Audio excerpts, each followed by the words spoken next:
Friends, welcome back to our YouTube channel. तो दोस्तों, channel को सब्सक्राइब कर लेना। और ज्योग्राफी की वीडियो सीरीज़ में आज हम क्वेश्चंस देखेंगे जलवायु में मानसून पे चलेंगे। तो कुछ टॉपिक था उसका सही से डिस्क्रिप्शन नहीं हो पाया था, तो वो टॉपिक और देख लेना, उसके बाद हम क्वेश्चंस पे आ रहे हैं। तो दोस्तों, अगर आपको कोई डाउट आता है कोई चीज़ समझने में, तो आप इंस्टाग्राम पे मुझे फॉलो कर सकते हैं। वहाँ पे मैसेज करके कुछ भी पूछ सकते हैं, मैं आपको 1 to 1 रिप्लाई दूंगा। इंस्टाग्राम आईडी है सक्सेना 7530। ये मैं लिंक शेयर कर दूंगा, तो आप इसको फॉलो कर सकते हैं। कोई भी डाउट होता है तो आप वहाँ पूछ सकते हैं डायरेक्टली। तो हम बात कर रहे थे यहाँ नॉर्दर्न हेमिस्फीयर में ये jet stream westerly jet stream और ये पोलर जेट चलती हैं, ठीक है। उसके बाद 22 दिसंबर की, यानी कि सर्दियों की बात है, सन की रेज़ जो है होती हैं वो 23.5 डिग्री साउथ यानी कि मकर रेखा पर परपेंडिकुलर होती हैं। यहाँ से ये दिखाया गया है, तो ये 23.5 डिग्री पर ये परपेंडिकुलर दिखाई गई हैं सन की रेज़। उसके बाद जब सन की रेज़ यहाँ नीचे परपेंडिकुलर होती हैं तो नीचे जो होता है साउथ हेमिस्फीयर, यहाँ तो गर्मी आती है और यहाँ ऊपर सर्दी रहती है। तो हम कह सकते हैं कि नीचे जो है, सॉरी, नॉर्दर्न हेमिस्फीयर में, उत्तरी गोलार्ध में कॉन्टिनेंट जो है वो जल्दी ठंडे हो जाते हैं क्योंकि सूरज यहाँ हो गया, सूरज यहाँ है तो यहाँ ये इलाका ठंडा हो गया। और लैंड खास तौर से वो ज़्यादा ठंडे हो जाते हैं जल्दी, तो लैंड का टेम्परेचर गिर जाता है और प्रेशर ज़्यादा हो जाता है। ओशन जो होता है वो कंपेरेटिवली कम कोल्ड होता है, मतलब वो जल्दी गर्म नहीं होता है, तो उसका टेम्परेचर कंपेरेटिवली ज़्यादा रहता है। और टेम्परेचर ज़्यादा होता है तो प्रेशर कम होता है। तो उसको हमने ऊपर दिखाया था, यहाँ इस तरह हमने ये दिखाया था। तो हम शायद इसको वेस्टर्ली जेट बोल रहे थे, जो कि गलत है। यहाँ प्रेशर को बताया गया है। ये जो लैंड का एरिया है, नॉर्दर्न हेमिस्फीयर की बात चल रही है, ये 0 डिग्री है, तो 0 डिग्री से इधर उत्तरी गोलार्ध है। उत्तरी गोलार्ध में जब अ, दक्षिणी गोलार्ध में सूर्य होता है 23.5 डिग्री साउथ में, तो उत्तरी गोलार्ध में क्या होता है, सर्दी आ जाती है। और जो लैंड होता है वो कंपेरेटिवली ज़्यादा जल्दी ठंडा हो जाता है, ज़्यादा टेम्परेचर उसका गिर जाता है, तो प्रेशर इसका ज़्यादा होता है। और ओशन में प्रेशर कम होता है क्योंकि ओशन इतनी जल्दी ठंडे नहीं होते हैं, कंपेरेटिवली टेम्परेचर ज़्यादा रहता है। टेम्परेचर ज़्यादा रहता है तो लैंड की अपेक्षा यहाँ प्रेशर कम रहता है। फिर दोबारा लैंड आ गया तो यहाँ प्रेशर ज़्यादा। तो ये चीज़ क्या दिखाई गई है, ये जो है आइसोबार लाइन है। आइसोबार लाइन वो लाइन होती है जो प्रेशर को दिखाती है। आइसोबार, जहाँ प्रेशर एक समान होता है वहाँ यह लाइन सीधी होती है, लेकिन जहाँ प्रेशर ज़्यादा होता है वहाँ की ओर झुकी हुई दिखाई दी है। तो यहाँ प्रेशर ज़्यादा है तो यहाँ झुकी हुई है, फिर यहाँ प्रेशर कम, फिर यहाँ ज़्यादा, फिर प्रेशर कम, ऐसे करके ये आइसोबार लाइन इस तरह बन जाती है। तो इसका यूज़ क्या था, हम जैसे यहाँ पढ़ रहे थे, जैसे ये सपोज़ ये अर्थ है, अर्थ के नॉर्दर्न हेमिस्फीयर में ये जेट स्ट्रीम चल रही है वेस्ट टू ईस्ट। तो जेट स्ट्रीम तो चल रही है, लेकिन हमने ये नहीं बताया था जेट स्ट्रीम के चलने का, ये विसर्पण करने का कारण क्या होता है। जेट स्ट्रीम एकदम सीधी तो चलती नहीं है, सीधी नहीं चलती तो वो लहरती है इस तरह, तो उसका कारण क्या है। तो उसका कारण यहाँ हमने ये बताया था, ये हम सही से शायद वहाँ उस वीडियो में एक्सप्लेन नहीं हो पाया था, इससे पहले वाले वीडियो में। तो जेट स्ट्रीम बिगेन्स टू अनड्यूलेट, अनड्यूलेट क्यों होने लगती है। अच्छा, ये ध्यान रखना है, जेट स्ट्रीम जो है ना वो ऊपर हो रही है। ये जो कहानी है प्रेशर की, और ये ऊपर नीचे हो रही है, ये प्रेशर जो ये इस लाइन को आइसोबार कहते हैं, तो आइसोबार लाइन है, ये स्थल की बात हो रही है। लेकिन जेट स्ट्रीम की बात जो जब होती है तो वो स्थल मंडल पर नहीं होती है। तो ये हम बात कर रहे हैं क्षोभ मंडल के ऊपरी सतह पर, क्योंकि जेट स्ट्रीम क्षोभ मंडल के ऊपरी सतह पर चलती हैं। तो ऊपरी सतह पर क्या हो रहा है, सर्दियों के सीज़न में सूरज तो यहाँ आ गया था साउदर्न हेमिस्फीयर पर, यानी कि दक्षिणी गोलार्ध में। तो दक्षिणी गोलार्ध में सूरज के आने से यहाँ तो वार्म ट्रॉपिकल एयर है, वार्म मतलब गर्म हवा हो जाती है। लेकिन जो ऊपर ट्रॉपिकल नॉर्दर्न हेमिस्फीयर का एरिया है तो वो कोल्ड पोलर एयर, वहाँ कोल्ड पोलर एयर होती है। उसके बाद Rossby wave begin to form. अब रॉसबी वेव बनने का कारण क्या है, यहाँ वार्म ट्रॉपिकल एरिया है तो टेम्परेचर ज़्यादा है, टेम्परेचर ज़्यादा तो प्रेशर कम होता है, तो कम प्रेशर होता है। और ऊपर कोल्ड है तो प्रेशर ज़्यादा होता है, क्योंकि टेम्परेचर कम तो प्रेशर ज़्यादा। तो ज़्यादा प्रेशर से हाई प्रेशर से लो प्रेशर की ओर, ये जहाँ जहाँ प्रेशर का डिफरेंस ग्रेडियंट होता है तो यहाँ ये मूव करने लगती है हाई प्रेशर से लो प्रेशर की ओर। तो ये इस तरह वेव होने लगती है। उसके बाद यही वेव जब ज़्यादा इधर की तरफ कम प्रेशर होता है और बहुत कम इधर की तरफ हो जाता है, तो प्रेशर ज़्यादा होता है तो उस तरफ ये ज़्यादा घुसे आती है और ट्रो बना लेती है। तो waves develop cold air occupies trough of low pressure, तो ये लो प्रेशर जोन में ये घुसे आती है। तो लो प्रेशर जोन में ये घुस आई। अब यहाँ कहोगे आप तो ये कहाँ की बात हो रही है, ये स्थलमंडल की बात नहीं हो रही, ये ऊपर की बात हो रही है, क्षोभ मंडल के ऊपरी सतह पर। तो कोल्ड पोलर एयर जो है वो ट्रो बना के ये घुस आती है वार्म ट्रॉपिकल एरिया में। उसके बाद ये कुछ इस तरह अपना निर्माण कर लेती है। तो वेव्स आर पिंड ऑफ मतलब ये अलग हो जाती हैं इस तरह, formed cyclones of cold air. तो ये कभी कभी साइक्लोन्स भी बना लेती हैं कोल्ड एयर के। और यही कारण है कि जो ऊपर जेट स्ट्रीम चलती है तो वो इस तरह विसर्पण करती हुई चलती है। तो इसका इससे कोई लेना देना नहीं था वैसे मानसून से, लेकिन फिर भी बता दिया था क्योंकि ये सही से उस वीडियो में एक्सप्लेन नहीं हो पाया था। अब चलते हैं क्वेश्चंस की ओर। और अभी आपको अगर कोई टॉपिक में प्रॉब्लम हो रही हो या फिर कोई टॉपिक नहीं समझ में आया हो तो आप हमारी इंस्टा आईडी पे मैसेज करके डायरेक्टली पूछ सकते हैं चाहो तो। अगर आपको तो भी नहीं समझ में आता है इंस्टा पे, तब आप कॉल भी कर सकते हैं। हमारी इंस्टा आईडी डिस्क्रिप्शन में एक लिंक दिया गया है, वहाँ से आपको मिल जाएगी। तो मानसून के क्वेश्चंस देखते हैं। मानसून क्या है? तो मानसून शब्द की व्युत्पत्ति किससे हुई है? अरबी भाषा के शब्द से, ये हमने देखा था। अरबी भाषा के साथ मौसिन से मानसून शब्द की उत्पत्ति हुई है। कथनों पर विचार करना है। अब ये 2 कथन दिए गए हैं। भारत मूलतः एक मानसूनी देश है, सही बात है, भारत में मानसून आता है, मानसूनी देश है। उच्च हिमालय उसे जलवायु संबंधी विशिष्टता प्रदान करता है, ये भी बात सही है। अगर हमने देखा था हिमालय नहीं होता तो ये मानसूनी पवनें किस काम की थी? जैसे भारत में ये हिमालय है तो मानसूनी पवनों को रोकता है, तभी तो बारिश कर पाता है। अगर ये हिमालय नहीं होता तो बारिश भी नहीं हो पाती। यानी कि भारत एक मानसूनी देश है, उसका कारण हिमालय ही है। तो दोनों सही हैं और ए सही का आर जो है वो ए का सही स्पष्टीकरण भी है। उसके बाद कथन और तर्क दोबारा से।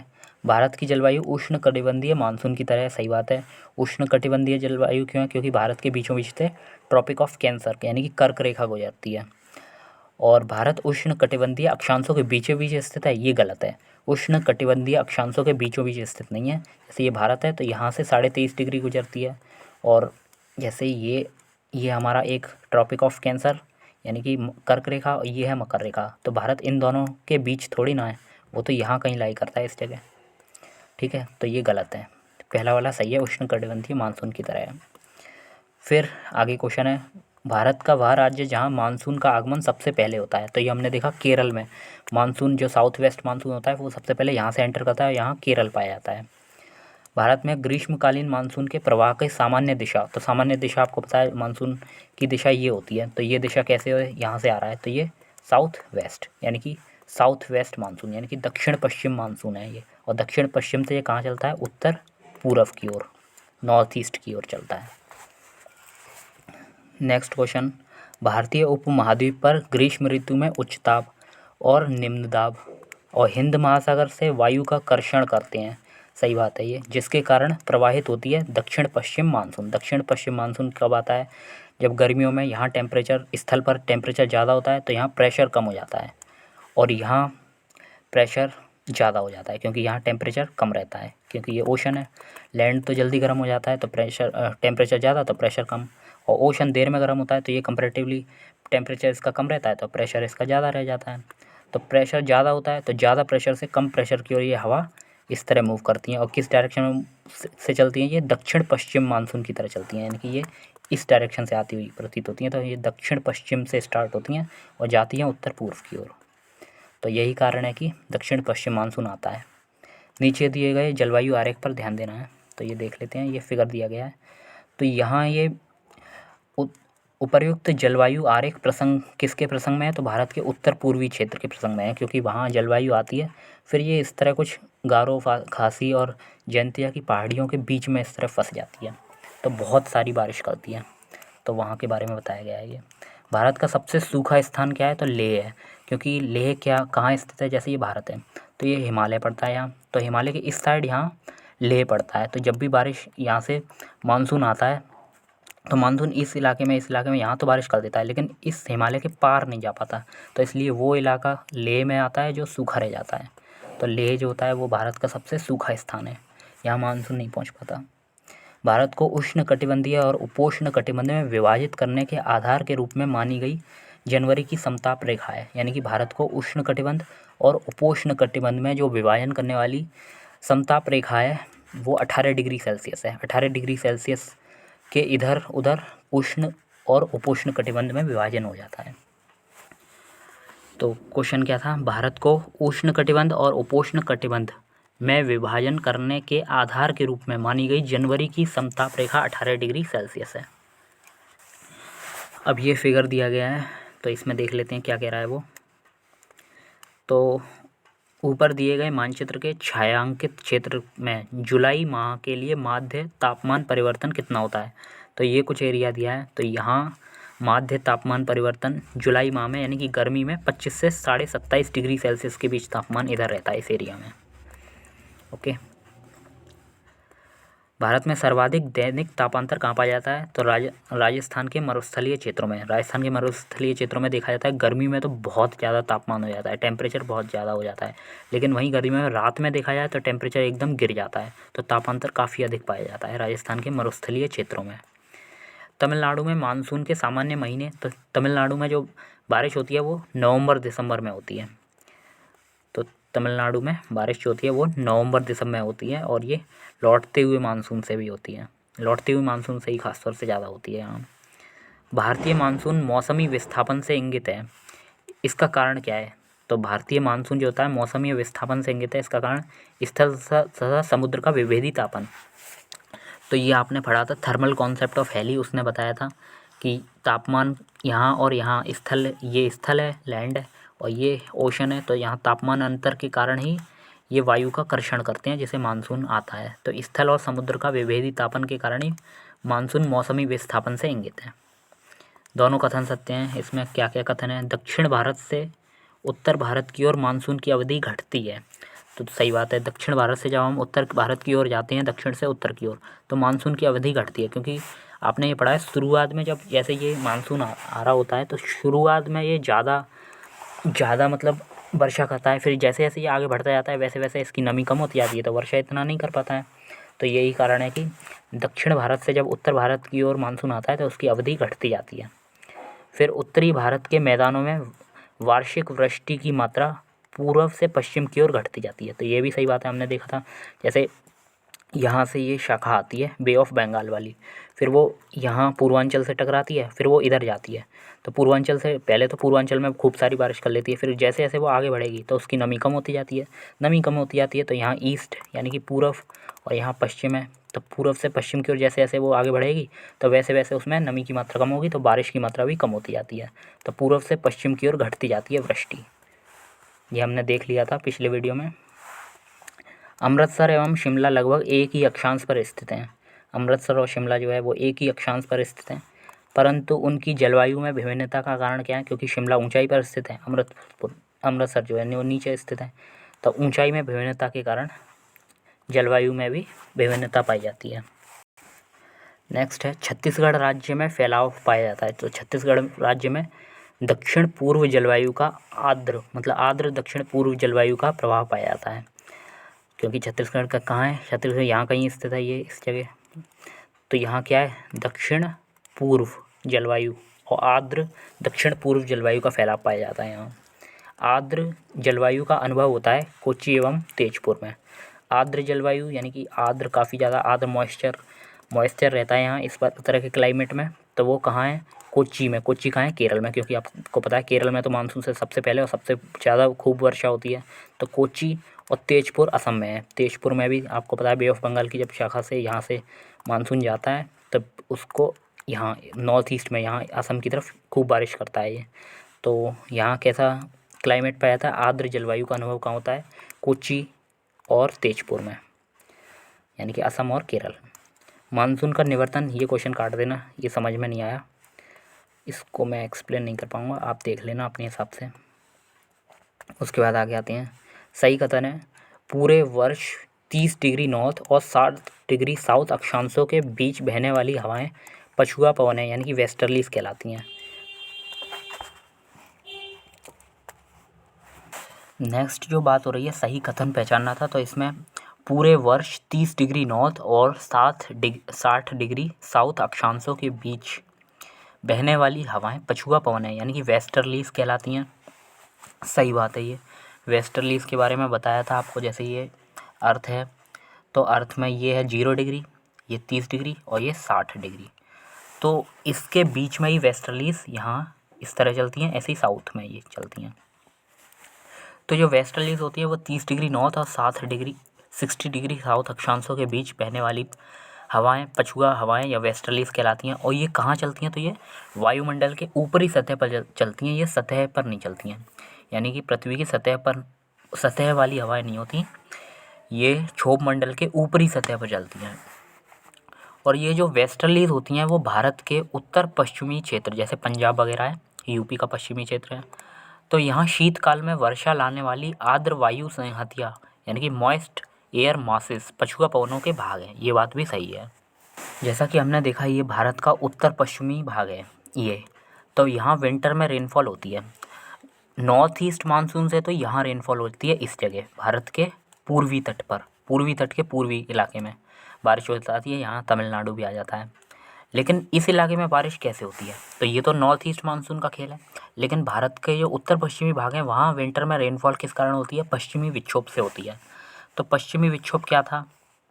तो यहाँ से हमने देखा था जैसे ये अफ्रीका है और ऊपर ये यूरोप है, तो बीच में यहाँ मेडिटेरियन सी यानी कि भूमध्य सागर पाया जाता है। भूमध्य सागर के चारों ओर आसपास का जो इलाका है वहाँ वर्षा होती है और यहाँ मेडिटेरियन क्लाइमेट पाया जाता है यानी कि भूमध्य सागरीय जलवायु, मेडिटेरेनियन क्लाइमेट यानी कि भूमध्य सागरीय जलवायु।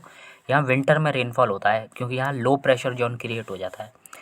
तो लो प्रेशर जोन क्रिएट की वजह से हवा उठती है और यहाँ हवा उठेगी तो जाहिर सी बात है बारिश तो होगी, तो बारिश हो जाती है। तो इस जो हवा जो वेस्टर्न डिस्टर्बेंस है इसको भारत तक कौन लाता है? तो ये हमने उस टाइम भी बताया था, जो पश्चिमी विक्षोभ को भारत तक लाने में जेट स्ट्रीम इसी समय यहाँ चलती हैं जो इसे भारत की ओर लाती हैं सर्दियों में। आपको ये भी बताया था कि सब ट्रॉपिकल जेट स्ट्रीम या जेट स्ट्रीम जो होती हैं वो सर्दियों में ज़्यादा तीव्र हो जाती हैं। तो ज़्यादा तीव्र हो जाती हैं तो सर्दियों में ही यहाँ बारिश होती है और सर्दियों का ही ये बारिश को वेस्टर्न डिस्टर्बेंस को भारत का हिमालय इसको रोक लेता है और यहाँ बारिश करवा देता है। तो यही वेस्टर्न डिस्टर्बेंस है। और इसको लाया कौन था? तो इसको लाने में वेस्टर्लीज मदद करती हैं। तो वेस्टर्लीज क्या होती हैं? वेस्टर्लीज जो होती हैं वो जेट स्ट्रीम होती हैं। तो भारत के उत्तर पश्चिमी क्षेत्र में शीतकाल में जो वर्षा लाने वाली आर्द्र वायु संहतियाँ जो मॉइस्ट एयर मॉसेस हैं वो पछुआ पवनों के ही भाग हैं। पछुआ पवन यानी कि वेस्टर्लीज। ओके, अब आते हैं वर्षा। तो वर्षा में है पहला, भारत की सर्वाधिक वर्षा मुख्यतः प्राप्त होती है। तो सर्वाधिक वर्षा भारत में जो होती है वो दक्षिण पश्चिम मानसून से होती है। दक्षिण पश्चिम मानसून ये इस पर। फिर उत्तर पूर्वी मानसून से सबसे अधिक वर्षा प्राप्त करने वाला राज्य कौन सा है? तमिलनाडु। तमिलनाडु में जो उत्तर पूर्वी इस तरह वर्षा होती है उत्तर पूर्वी मानसून से, तो वो सबसे ज़्यादा तमिलनाडु में वर्षा होती है। फिर अरुणाचल प्रदेश, सिक्किम, केरल, जम्मू कश्मीर राज्यों में से अधिकतम औसत वार्षिक वर्षा कहाँ होती है? तो सिक्किम में। सिक्किम और नॉर्थ ईस्ट में, और नॉर्थ ईस्ट में आपको पता है वायु को रोक लिया जाता है। तो यहाँ हमने देखा था बे ऑफ बंगाल की मानसून की ब्रांच जो है वो यहाँ से भारत में आती है।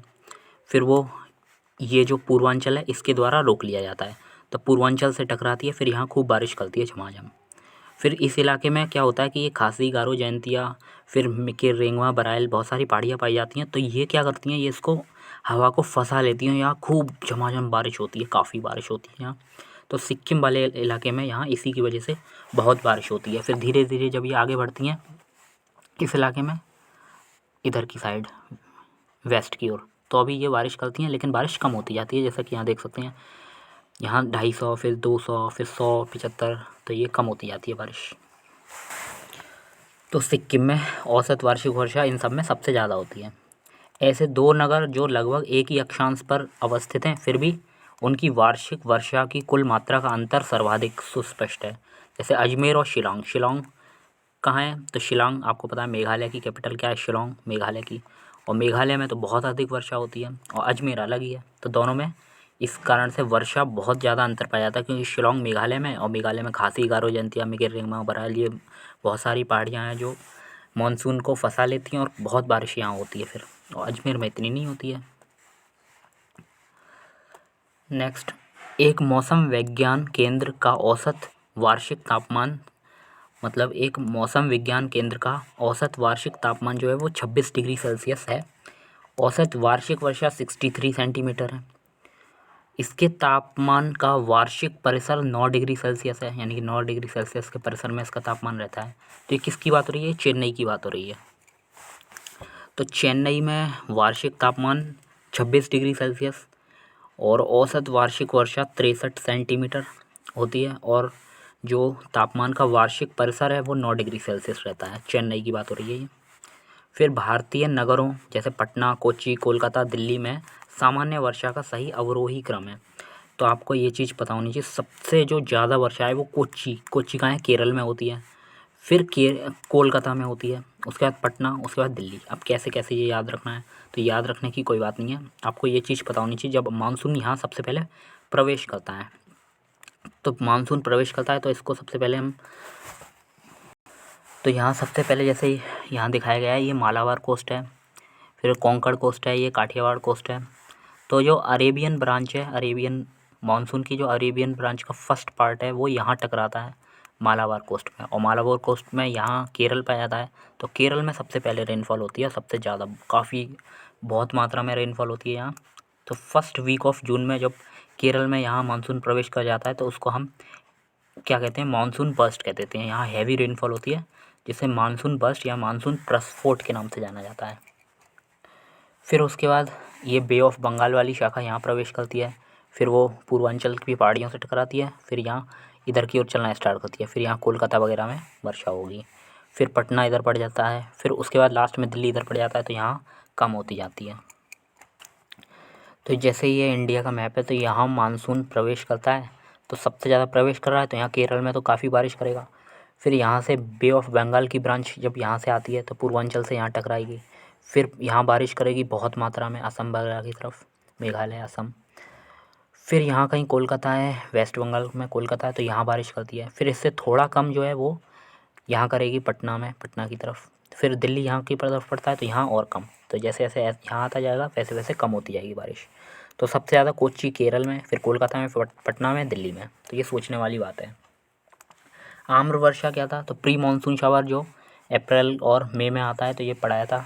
तो ये आम की फसल से संबंधित है, और मध्य भारत में इसको आम्र की क्या कहते हैं, आम्र वर्षा कह देते हैं। और इसी को काल बैसाखी, छोटा नागपुर पठार में कह देते थे। और कर्नाटक में इसको काल बैसाखी के नाम से जाना जाता था। तो ये देख लेना, पीछे बताया था मानसून में। भारत में सबसे कम वर्षा वाला स्थान क्या है, लेह बताया था। लेह का कारण क्या है कि क्योंकि ये हिमालय के पार है, इसलिए वहाँ तक मानसून पहुँच नहीं पाता है। दक्षिण पश्चिम मानसून काल में कोलकाता, मंगलौर, चेन्नई एवं दिल्ली में से सबसे कम वर्षा वाला स्थान, सबसे कम वर्षा कहाँ होती है, तो दक्षिण पश्चिम मानसून में सबसे कम वर्षा चेन्नई, तमिलनाडु में होती है। क्यों, इसका कारण ये है कि ये जैसे ये भारत है, तो भारत के ये जो दक्षिण पश्चिम मानसून है, ये यहाँ से केरल में तो बारिश हो जाती है, लेकिन तमिलनाडु में यहाँ कम बारिश हो पाती है, क्योंकि ये तमिलनाडु में लौटते हुए मानसून से ज़्यादा बारिश होती है। तो दक्षिण पश्चिम मानसून जो होता है उससे चेन्नई में सबसे कम बारिश होती है, और लौटते हुए मानसून से बारिश होती है यहाँ ज़्यादा। चेरापूंजी अवस्थित है, चेरापूंजी कहाँ है, मेघालय में। भारत में सर्वाधिक, अच्छा चेरापूंजी है क्या, तो यहाँ बहुत ज़्यादा बारिश होती है। चेरापूंजी में सबसे ज़्यादा बारिश होती थी पहले, लेकिन अभी मौसिनराम है, वो भी मेघालय में है।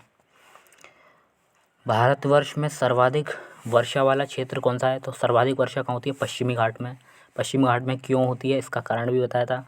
ये विंड वार्ड जोन में स्थित होता है, और हिमालय क्षेत्र में भी सबसे ज़्यादा बारिश होती है, हिमालय के कुमाऊँ क्षेत्र में और मेघालय में। ये 3 क्षेत्र ऐसे हैं यहाँ बहुत ज़्यादा वर्षा होती है। तो यहाँ से हमने बताया भी था अरेबियन ब्रांच, सॉरी एक सेकेंड, जब ये अरेबियन ब्रांच होती है तो फर्स्ट पार्ट जो होता है वो यहाँ से टकराता है। ये मालाबार कोस्ट है, और यहाँ ये पश्चिमी घाट है।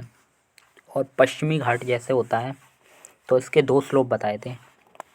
जैसे ये पश्चिमी घाट है तो ये विंडवार्ड स्लोप है। विंडवार्ड स्लोप में जैसे हवा यहाँ से मानसून आया, मानसून की पवनें फिर ऊपर उठेंगी, और ऊपर उठते उठते यहाँ एनर्जी पूरी इसकी वेस्ट हो जाती है, और ये यहाँ ये बारिश कर देती हैं, यानी कि संघनन हो जाता है, यहाँ पहुँच ही नहीं पाता है। तो ये जहाँ बारिश होती है वो विंडवार्ड स्लोप, और जहाँ बारिश नहीं होती वो लीवार्ड स्लोप। लीवार्ड स्लोप यानी कि रेन शेडो जोन, वृष्टि छाया प्रदेश। तो इस इलाके में वेस्टर्न घाट के वेस्टर्न पार्ट में यहाँ बहुत ज़्यादा बारिश होती है, और यहाँ 300 सेंटीमीटर तक बारिश होती है, बहुत ज़्यादा बारिश। फिर जो अरेबियन ब्रांच का सेकंड पार्ट है ये काठियावाड़ से प्रवेश करता है। फिर अरावली इसको रोक नहीं पाती, क्योंकि अरावली इसके पैरेलल में पड़ जाती है। फिर जब यहाँ से टकराता है तो ये कुमाऊँ क्षेत्र है। तो कुमाऊँ क्षेत्र में बहुत बारिश करता है, बहुत ज़्यादा बारिश होती है कुमाऊँ क्षेत्र में, जिसको क्लाउड बर्स्ट के नाम से जाना जाता है। फिर तीसरी जगह जो है वो बे ऑफ बंगाल ब्रांच। अब बे ऑफ बंगाल ब्रांच ये इस तरह भारत में प्रवेश करती है, पूर्वांचल से टकराती है, पूर्वांचल से टकराकर फिर इस इलाके में पूर्वांचल क्षेत्र में बहुत बारिश करती है। तो ये खासी गारो जयंतिया की पहाड़ियाँ जो हैं, गारो खासी जयंतिया के बीच वायु फंस जाती है और रेनफॉल क्या होती है, हाईएस्ट होती है। यहाँ मेघालय में बहुत ज़्यादा वर्षा होती है क्योंकि यहाँ खासी गारो जयंतिया की पहाड़ियाँ होती हैं। जब यहाँ मानसून टकराता है तो ये जैसे यहाँ जा रहा होता है वापस इधर की तरफ जैसे जाता है तो ये पहाड़ियों में फंस जाता है। तो बहुत ज़्यादा बारिश होती है, 350 सेंटीमीटर रेनफॉल होती है यहाँ। तो यहाँ यही बताया गया है, भारतवर्ष में सर्वाधिक वर्षा वाला क्षेत्र पश्चिमी घाट है, हिमालय क्षेत्र है और मेघालय है।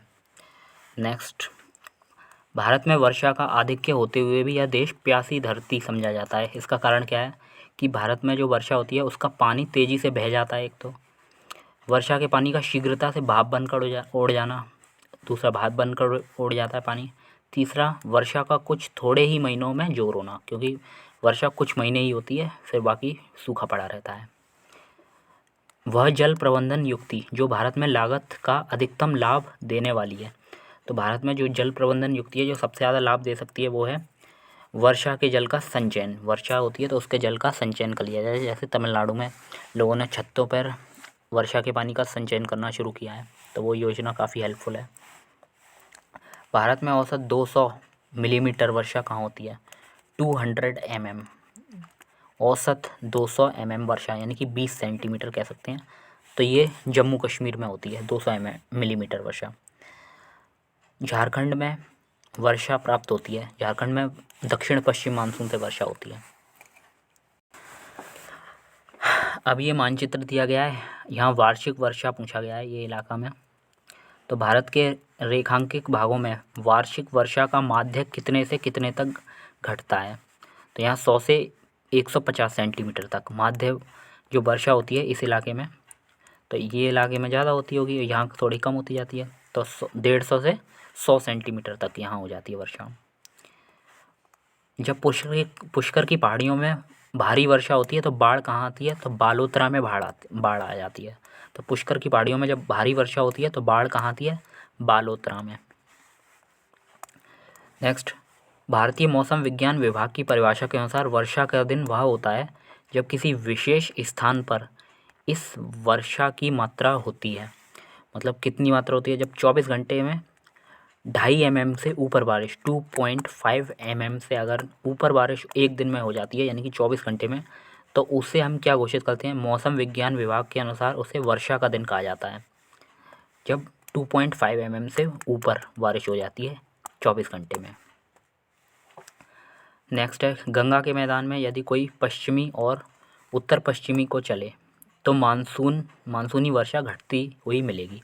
सही बात है, पश्चिम की ओर इधर की ओर चलते हैं तो वर्षा की मात्रा घटती जाती है, क्योंकि ये पता था जैसे ये यहाँ से मानसून आता है तो ये पूर्वांचल से टकराता है, फिर वो वापस इधर जाता है, जैसे वो इधर की ओर बढ़ता जाएगा वैसे वैसे यहाँ बारिश की मात्रा कम होती जाती है इस साइड। तो यही कह रहा है वो, पश्चिम और उत्तर पश्चिम में मानसून की मात्रा घटती हुई मिलेगी। सही बात है। गंगा के मैदान में कोई जो ऊपर को बढ़ता जाएगा आर्द्रताधारी मानसून पवन और ऊंची जाती मिलेगी। ये बात सही है कि कारण क्या है इसका, कि जैसे अभी बताया था यहाँ से इधर की ओर ये टकरा के इधर की ओर जैसे जैसे बढ़ती जाएगी तो बारिश यहाँ कर दी, यहाँ कर दी, यहाँ कर दी, जैसे जैसे यहाँ बारिश होती जाएगी वैसे वैसे पवनें ऊपर उठती जाएंगी, क्योंकि नमी कम होती जाएगी। तो नमी कम होती जाएगी तो वो ये हवा होती है वो हल्की होती जाएगी, वो और ऊपर उठेगी नमी, तो वो जल्दी से बारिश यहाँ करती जाती है। तो बारिश जो है वो पहले कर देती है और जैसे जैसे पश्चिम की ओर बढ़ती जाती है वैसे वैसे और ऊपर उठती जाती है। तो गंगा के मैदान में कोई जो ऊपर को बढ़ता जाएगा आर्द्रताधारी मानसूनी पवन और ऊंची मिलेगी, तो इसके कारण मानसूनी वर्षा घटती हुई मिलती है। तो ये दोनों सही है, कारण और कथन। इसमें ये दिया है, नीचे दिए गए भारत के चित्र पर दर्शाया गया है। तो ये लाइन है, एक देख लेते हैं इसको, सेकंड, ये लाइन। तो ये लाइन क्या दर्शा रही है ये, तो ये देख लेते हैं क्या है। ये अखिल भारतीय जल विभाजक को दर्शा रही है। ये पूरे भारत के, अखिल भारत मतलब पूरे भारत का जल विभाजक लाइन है ये। पूरे भारत के जल विभाजन को दिखाती है ये लाइन, क्योंकि इसके साइड में यहाँ है ये एरिड और सेमी एरिड प्लेस, लेकिन यहाँ खूब बारिश होती है और यहाँ अलग कंडीशंस पाई जाती हैं, यानी कि ये जल विभाजक को क्षेत्र को दिखाती है। ऐसा कुछ नहीं है बारिश ज़्यादा कम, वो बस ये अखिल भारतीय जल विभाजक क्षेत्र को दर्शाती है, जल विभाजन। अब जलवायु परिस्थितियाँ कारण, कोलकाता की अपेक्षा चेन्नई अधिक गर्म है, तो उसका कारण क्या है? अक्षांश। क्योंकि कोलकाता की अपेक्षा चेन्नई गर्म होने का कारण क्या है? क्योंकि चेन्नई तो यहाँ नज़दीक स्थित है, ये अक्षांश, और कोलकाता यहाँ स्थित है, तो ये जो होता है 0 डिग्री इसके ये करीब है तो ये ज़्यादा गर्म होगा, और 0 डिग्री से ये कोलकाता जो है वो दूर है तो यहाँ कम गर्म होता है, तो अक्षांश प्रभाव के कारण होता है। फिर हिमालय में हिमपात होता है, जैसे उधर वर्षा होती है लेकिन हिमालय में हिमपात क्यों होता है? वो तुंगता के कारण। जैसे जैसे तुंगता ऊंचाई बढ़ती जाएगी तो वहाँ वर्षा की जगह क्या होगा? हिमपात, यानी कि स्नोफॉल होता है, वो तुंगता यानी कि ऊंचाई के कारण होता है ये। पश्चिम बंगाल से पंजाब की ओर आते वर्षा कम होती जाती है, तो समुद्र से दूरी बढ़ती जाती है, तो इसलिए वर्षा की मात्रा भी कम होती जाती है। समुद्र से दूरी बढ़ती जाएगी तो वो अपना रेनफॉल पहले ही गिरा देगा, अपना वजन है वो पहले गिराता जाएगा, फिर जैसे जैसे यहाँ बढ़ता जाएगा पश्चिम की ओर वैसे वैसे कम होती जाती है, तो समुद्र से दूरी बढ़ती जाती है तो वर्षा कम होती जाती है। सतलज गंगा मैदान में शीतकाल में कुछ वर्षा होती है। सतलज गंगा के मैदानों में, यानी कि यूपी के प्लेन्स में जो, और यहाँ कह सकते हैं हम पंजाब के क्षेत्र में, हरियाणा के क्षेत्र में बारिश होती है सर्दियों में, तो उसका कारण पश्चिमी विक्षोभ यानी कि पश्चिमी दाब है, जिसको वेस्टर्न डिस्टर्बेंसेस कह रहे थे हम। यहाँ हमने पढ़ा था वेस्टर्न डिस्टर्बेंसेस यानी कि पश्चिमी विक्षोभ, पश्चिमी दाब के कारण यहाँ रेनफॉल होता है, तो यहाँ यूपी के प्लेन्स वगैरह में। और क्यों होता है? क्योंकि यहाँ से जो मेडिटेरियन टाइप ऑफ क्लाइमेट पाया जाता है, तो यहाँ लो प्रेशर जोन होता है। सर्दियों में यहाँ टेम्परेचर जो होता है वो लैंड में बहुत कम हो जाता है, तो हाई प्रेशर होता है, लेकिन जो जल है यहाँ मेडिटेरियन सी, उसका जो टेम्परेचर होता है वो इतनी जल्दी कम नहीं हो पाता, तो उसका टेम्परेचर कंपैरेटिवली हाई होता है तो प्रेशर कम रहता है। तो प्रेशर लो प्रेशर होने की वजह से यहाँ से पवनें उठती हैं, और पवनें उठेंगी और वो भूमध्य सागर से जल को लेकर ऊपर उठेंगी, फिर वो वर्षा करेंगी। तो यही जो पवनें होती हैं इसको जेट स्ट्रीम के द्वारा यहाँ भारत तक लाया जाता है, ये भारत है, और हिमालय इसको रोक लेता है, वर्षा कराता है, तो इसको पश्चिमी दाब कह देते हैं। तो यहाँ यही कहा गया है, सतलज गंगा मैदान में शीतकाल में जो वर्षा होती है उसका कारण पश्चिमी दाब है, पश्चिमी विक्षोभ है। फिर आगे, भारत के अर्ध शुष्क क्षेत्रों में जल ढाल विकास का प्रमाणक चिन्ह है।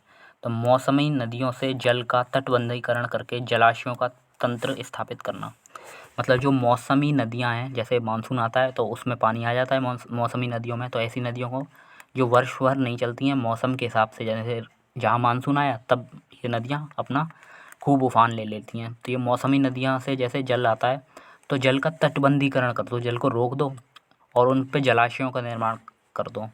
तो इससे हम क्या कह सकते हैं, इस तरीके से हम जो अर्ध शुष्क क्षेत्र हैं वहाँ जल ढाल विकास का प्रमाणक चिन्ह है ये, मतलब वहाँ जल ढाल विकास किया जा सकता है, मतलब एक तरह से जल को संरक्षित किया जा सकता है ऐसे इलाकों में।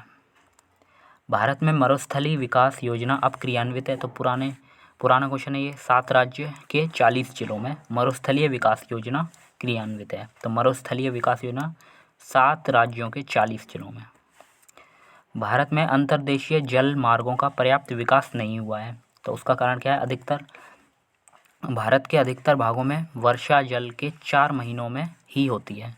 जो वर्षा है, सही बात है ये, वो भारत के जो मानसून सीजन होता है 4 महीनों का, उसी में ज़्यादा बारिश होती है, और बारिश उसमें ज़्यादा होती है तो नदियों का उफान भी उसी टाइम ज़्यादा होता है, तो भारत में इसी कारण जल मार्गों का पर्याप्त विकास नहीं हो पा रहा है। तो ए और दोनों सही, ए और आर दोनों कथन सही है, और आर ए का सही स्पष्टीकरण है।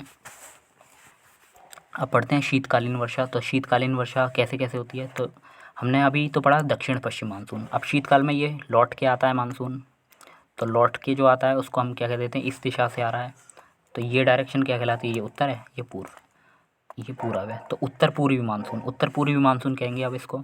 तो भारत के उत्तरी मैदानों में शीतकाल में वो जो वर्षा होती है वो तो पश्चिमी विक्षोभ से होती है, तो ये तो अभी हमने देखा था ऊपर, मेडिटेरियन टाइप ऑफ क्लाइमेट को जब सब ट्रॉपिकल जेट स्ट्रीम द्वारा इधर की ओर ले जाया जाता है, फिर हिमालय उसको रोक देता है, तो वो भारत के उत्तरी मैदानों में वर्षा का कारण बनता है, तो ये पश्चिमी विक्षोभ है। भारत में शरतकालीन वर्षा के क्षेत्र हैं। तो शरतकालीन वर्षा भारत में एक तो तमिलनाडु से होती है, दूसरी पंजाब से तो पश्चिमी विक्षोभ से होती है, लेकिन तमिलनाडु में कहाँ से होती है तो उत्तर पूर्वी मानसून से। तमिलनाडु में शरतकालीन वर्षा अधिकांशतः जिन कारणों से होती है तो वो क्या है, उत्तर पूर्वी मानसून। ये क्वेश्चन भी आ गया देखो, उत्तर पूर्वी मानसून से होती है।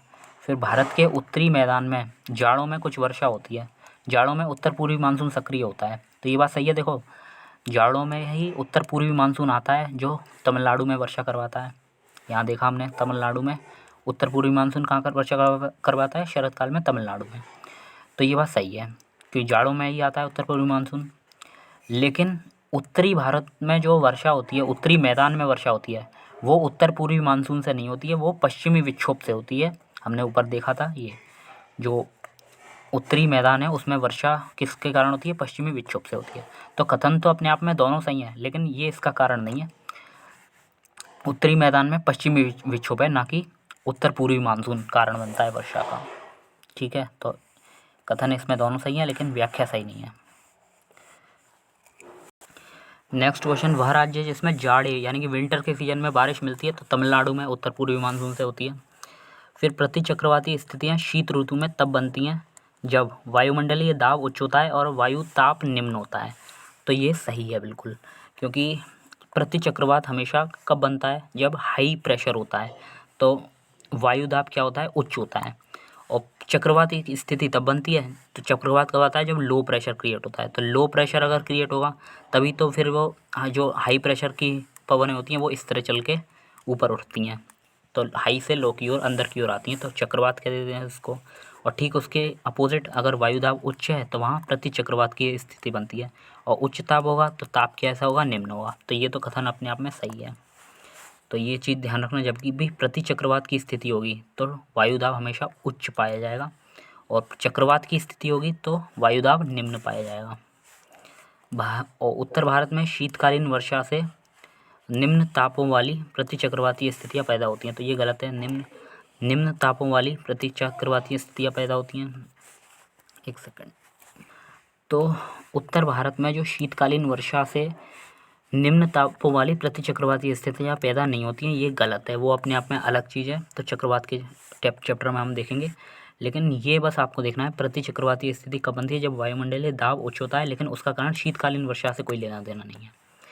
भारत में शीतकाल में वर्षा होती है उत्तर पश्चिम में, उत्तर पश्चिम यानी कि वही उत्तर पश्चिम के मैदानों में। ओके, नेक्स्ट चैप्टर है हमारा प्राकृतिक आपदाएं, जो कल देखेंगे। तो दोस्तों आज के लिए इतना ही। अगर आपको वीडियो पसंद आया तो प्लीज़ लाइक करना, चैनल को सब्सक्राइब करना, और पूरे वीडियो लेक्चर्स सीरीज़ को देखना, बहुत ज़्यादा हेल्पफुल रहेगा। आपका कॉन्सेप्ट एकदम क्लियर हो जाएगा, एक भी क्वेश्चन नहीं रहने देंगे आपका।